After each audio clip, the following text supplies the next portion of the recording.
샬롬. 오늘도 하나님 말씀 앞에서 여러분과 함께하여서 행복합니다. 오늘은 시편 72편 1절로 19절의 말씀을 가지고 판단력과 분별력이라는 이 주제로 묵상한 것을 나누어 봅니다. 말씀을 듣기 전에 여러분 먼저 시편 71편 한번 읽어보시고 이 말씀을 들으시기를 바랍니다. 시편은 모두 150편으로 편집되어 있습니다. 이 150편을 다시 5권으로 나누어 편집을 하였는데 오늘로서 제2권을 마치게 됐습니다. 이 시편 72편이 2권의 마지막 부분입니다.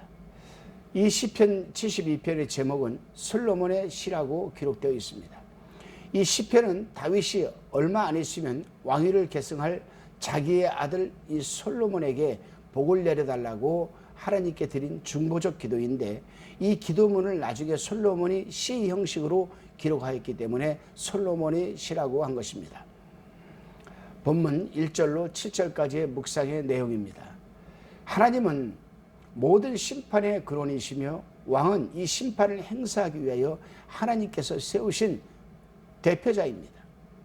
그런 차원에서 다윗의 이 기도는 왕이 자기의 직책을 충성스럽게 잘 이행할 수 있도록 하나님께서 지혜와 의로운 성품을 자기 아들인 솔로몬에게 부어달라고 기도하는 겁니다. 그렇습니다, 여러분.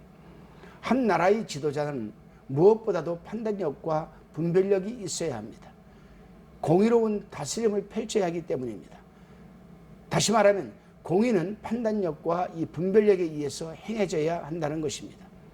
그렇게 되면 국민들이 평화롭고 번창하게 될 것이며 나라의 형편은 복을 받아 부강하게 될 것입니다.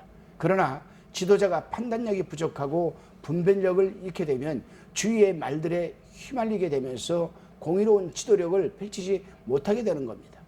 그렇게 되면 국민들로부터 신임을 잃게 되고 결국은 국민들을 불안하게 만들고 나라는 패망하게 되는 것입니다. 본문 8절로 14절까지의 묵상 내용입니다. 다윗은 자신의 아들 솔로몬이 세계 만국을 다 통치할 수 있게 되기를 간구하고 있습니다. 다른 나라의 지리자들은 솔로몬의 도덕적 최고 권위를 인정하고 모두가 솔로몬에게 복종하게 될 것이라고 예언 아닌 예언 기도를 지금 드리고 있습니다. 그렇습니다, 여러분. 세계의 나라들을 다스리고 복종하게 하는 방법은 오직 하나님을 신뢰하고 하나님 말씀에 순종하여 말씀대로 지도력을 펼칠 때 가능한 것입니다. 그러나 그렇지 못하고 자신의 지혜와 능력을 앞세워 나라를 다스리려고 하다 보면 오히려 다른 나라의 지배를 받게 될 것을 성경은 경고하고 있습니다. 성경 역사의 왕들이 그랬고 세상 역사의 지도자들이 또한 그렇게 되었습니다. 하나님의 사람들 또한 마찬가지입니다. 하나님을 전폭적으로 신뢰하고 말씀대로 순종하며 말씀대로 행하는 삶을 살게 될 때에 하나님께서는 우리를 높여주시는 것입니다. 우리가 신명기 28장 13절로 14절을 보게 되면 이렇게 기록되어 있습니다. 여호와께서 너로 머리가 되고 꼬리가 되지 않게 하시며 위에만 있고 아래에 있지 않게 하시리니 오직 너는 내가 오늘날 네게 명하는 내 하나님 여호와의 명령을 듣고 지켜 행하며 내가 오늘날 너에게 명하는 그 말씀을 떠나 좌로나 우로나 치우치지 아니하고 다른 신을 따라 섬기지 아니하면 이와 같으리라. 이렇게 하나님은 언약하고 있습니다. 약속하고 있는 거죠. 오늘 하루도 하나님께서 여러분들을 높여주시기를 바랍니다. 또 하나님께서 여러분들을 높이시기 위해서 여러분들이 해야 할 일은 다른 것 아닙니다. 하나님 말씀대로 좌로나 우로나 치우치지 않고 오직 그 말씀에 순응하는 순종적 삶을 살아내면 하나님께서 여러분들을 꼬리가 되지 않고 머리가 되어 주시고 여러분들을 높여주실 것입니다. 본문 15절로 19절까지의 묵상 내용입니다.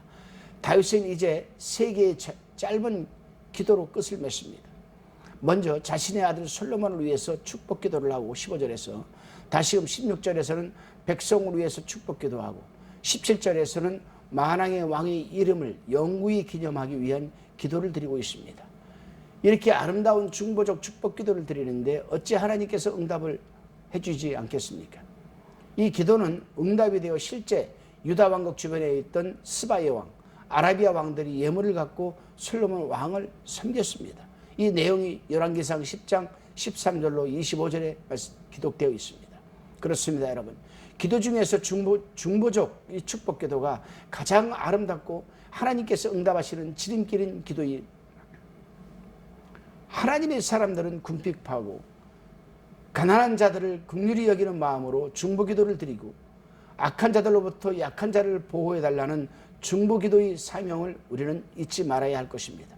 오늘 하루도 여러분 하루를 시작하기 전에 여러분 주변에 있는 정말 절실히 하나님의 은혜를 구하고 어려움에 처해 있는 자들을 위해서 여러분 중보적 축복적 기도를 드리고 하루를 시작하시기를 바랍니다. 기도 드리시겠습니다. 주님, 이 나라의 지도자들이 하나님을 신뢰하게 도와주시고 판단력과 지혜를 주셔서 공의로운 정치를 펼칠 수 있도록 도와주옵소서. 이 부족한 종에게도 전폭적으로 하나님을 신뢰하게 도와주시고 분별력과 지혜를 주셔서 공의로운 목회를 감당하게 도와주시옵소서. 성도들에게도 동일한 은혜를 주셔서 공의로운 삶과 사명을 감당하게 도와주시옵소서. 감사드리오며 예수님의 이름으로 기도드리옵나이다. 아멘.